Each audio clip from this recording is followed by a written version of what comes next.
200 miles, 200 nautical miles though, 1.1 nautical miles in a mile.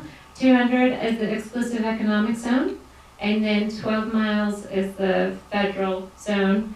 And then, yeah, I'll leave. What's that? The Hagline? Yeah, the Hagline, yeah.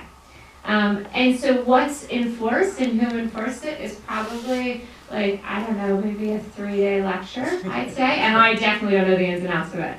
But I know that those are lines that are regulated in the sea on this coast. So trawlers are allowed to come in beyond the 200, closer to our shores, or under 12? Is it under 200 or under 12? 200 is our exclusive economic zone. So we have certain, I don't know if it's collaborations or written agreements with various countries that can fish inside that exclusive economic zone. In short, it's really complicated though. Sorry, I can't answer it better. Yeah. Hello, I want to thank the Nature Conservancy for the movie. I felt like I was watching a Shakespearean tragedy. Here these poor fishermen are losing their whole lives, and the scientists are, with the long-term view, pointing to climate change and the warming water. And I myself, as a scientist, understand the long term better than maybe some people, and so I'm very concerned about climate change. And to me, the whole thing is there's a lack of leadership from somewhere to point out what's happening so that people can move together in the right direction gradually to avoid the problem. And Jim and I talked a little bit about this beforehand, so it's really a question for him or anybody. What can we do as citizens to move in the right direction so that we don't become the Gloucester fishermen down the road, finding that our way of life is also destroyed because we're not doing enough? And I point to the leaves changing this year as an example. They're going from green to brown. We're losing the fall foliage thing before our eyes, which brings in tourism. So the question is, what can we do, what can the Nature Conservancy or the other sponsors do to help us avoid the plight that we saw on the screen?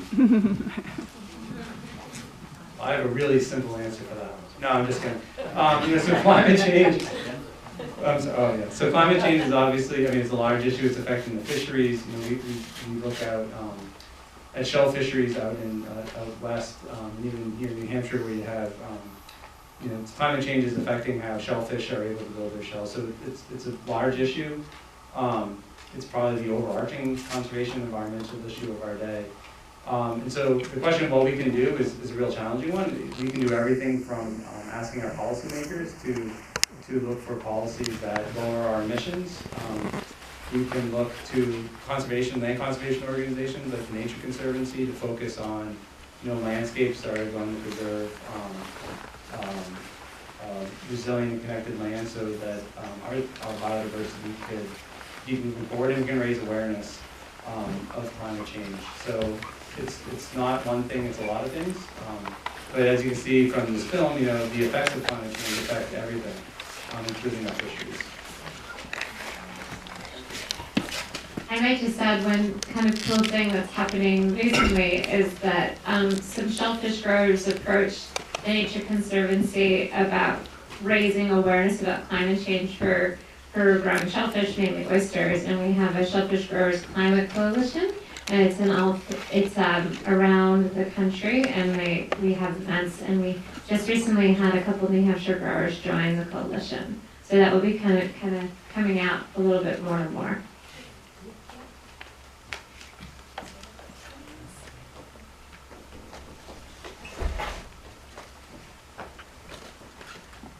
So one small point I didn't understand in the film, they said that with marketing, as there became fewer fish, the markets weren't there, and so the price went down, which doesn't make sense, but I didn't think they really clearly explained why that was. So, right now for the codfish, ever since the cod were extremely restricted, the import side of it really came in. So like right now, Icelandic codfish is huge over here. It's caught daily over there. It's filleted over there. It is. Over there, you mean by Europe? Where Yep, over the there? EU, and then it's directly on the planes, fresh here the next day. We pick it up, we distribute it, just like we would the regular cod. And it's usually a fixed price. It doesn't fluctuate that much. And for us getting it, they send us basically the captain cut of the codfish, and the rest of it stays to the EU for the fish and chips. So when there's that coming in, and then you have codfish coming in at $4 to $5 whole domestically, you know, that turns into a $10 price off the knife, whereas the imported fresh is still at $7. So when these guys land a lot of it, they don't get the price for it. And with anything else, when the supply is large, it just drives the price down. And a lot of you probably know, leasing the codfish out, they're not really making any money on the codfish. They're sometimes paying more for it than they're actually getting on the other end. Yeah, I would echo that. So, but once they land it, or once they have it on the boat, they need to land it. So it's hard. So my question is about other ecological impacts to the fishery. My understanding is that Atlantic herring fisheries are under population, and I think the prey for cod and also river herring have been gone for a long time. So are those important components to the cod story? They are important components to the cod story, and I think that the managers are starting to have a more ecosystem-based approach with their stock assessment, where they're taking ecosystem or predator-prey interactions. I mean, these stock assessment models are incredibly complicated, so they do look at their prey, and that does go into the stock assessment. In saying that, herring has their own stock assessment as well, and how those models interact is another complex model. Just 500 words or less. Yeah. So I think more so now than say 10 years ago. It's becoming more and more ecosystem-based approach. Yeah. No, I believe they are kind of the herring too, Yeah. by close to 75%, I believe. Yeah. So it's not just the cod. It's a lot of other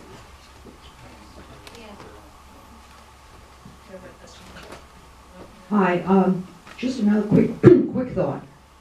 A lot of people love to go on cruises, but a lot of people don't realize that the cruise ships dump their bilge of all their raw sewage into the oceans.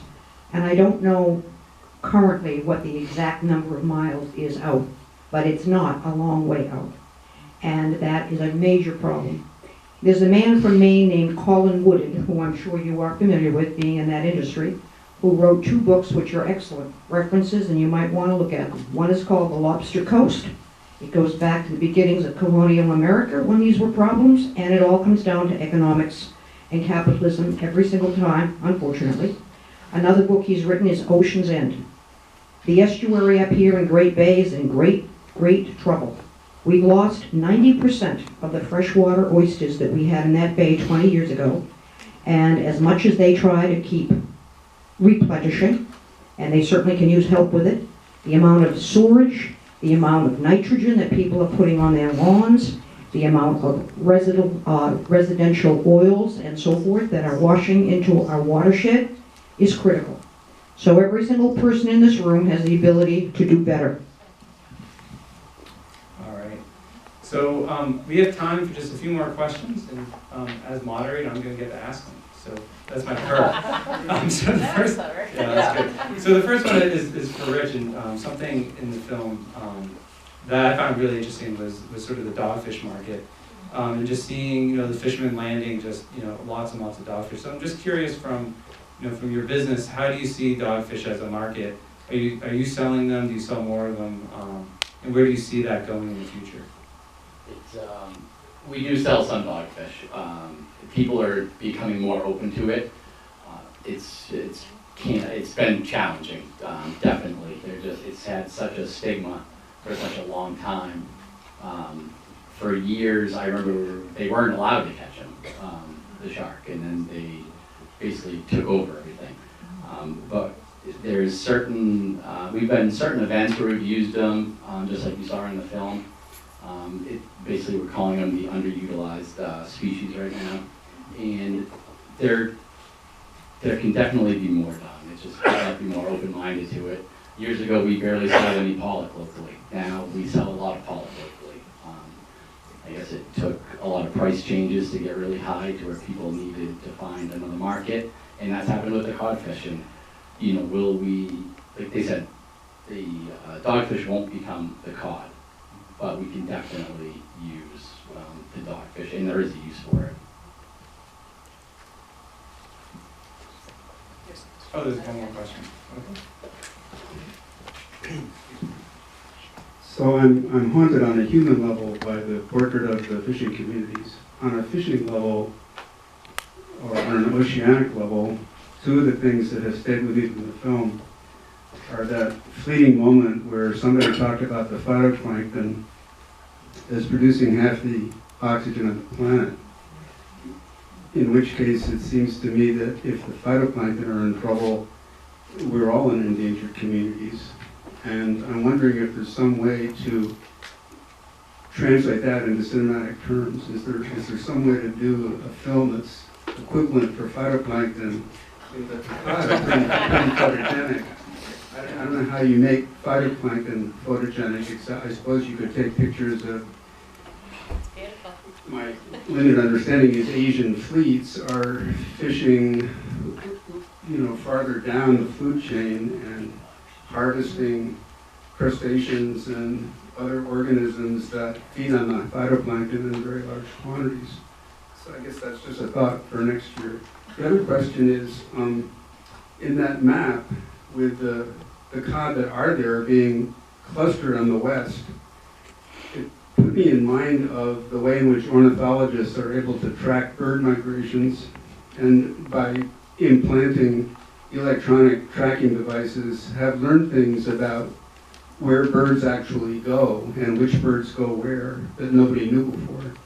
And I'm wondering whether it sounds whimsical, not to say eccentric, not to say nuts, but I wonder whether fish can, or are fish already being studied that way? So that when we look at that population of cod, which the fishermen are seeing in the western part of the Gulf, is that part, a remnant of a global system, or is it a kind of independent population of fish that's somehow sustaining itself so that both sides are right? So it's definitely not nuts, although I got the first time someone said, should we tag a fish with a radio responder and send it back underwater? They were like, no. But they do it. That's why we get those kind of cool maps. So we do, there's a couple of ways that you can tag fish, but one of them is to actually put a transmitter. You just do surgery on the boat. It's pretty cool. I've done it a couple of times. You just run, you flip it on its back and you run water over its gills. Sorry. You sedate it a little bit, you insert the radio tag, and then you put out a series of acoustic arrays so you can see where these fish go, and they all have different ping marks. You can also tag a fish with just like a little plastic tag, and then offer a reward to tell us where that fish was caught. So those kind of studies maybe have been going on for 15 or 20 years, I'd say, and it's been eye-opening the amount of data, and not only where they're caught, where they're released, where they're caught, and where they've been over that period of time. So it's been pretty eye-opening. There's still a lot more to do with it, but yeah. All right, so we're an organization, the Nature Conservancy, a hopeful organization looking for solutions. And so this movie, I think, painted a pretty bleak picture of the cod fishery and where we're at.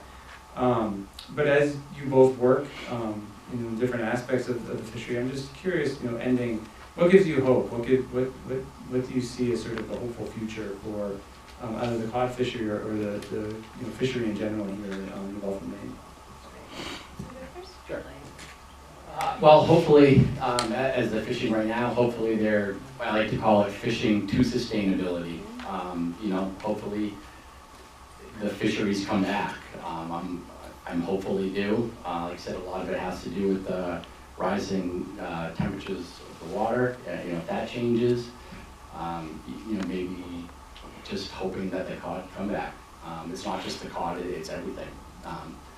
But they said Canada, they weren't there when they stopped fishing it for a little while.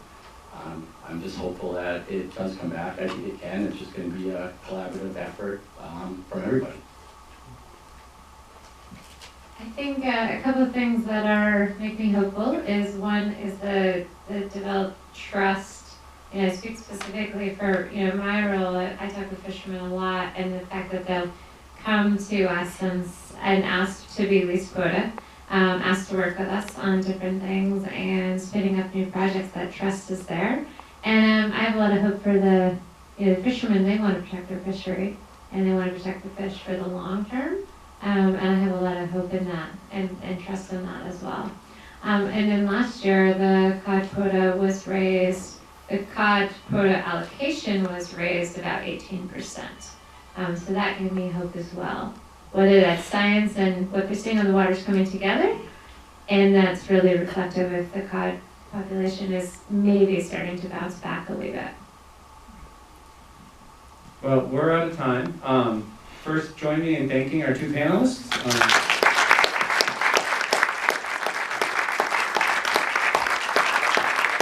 And thank you all for coming and joining us. This was our last film for 2018, but we'll be back with a new film series in 2019, starting in August. So check your mailboxes for notices. Thank you again very much. I think our panelists will probably stick around if you have other questions. I'd like to come down and ask them, but we really appreciate it.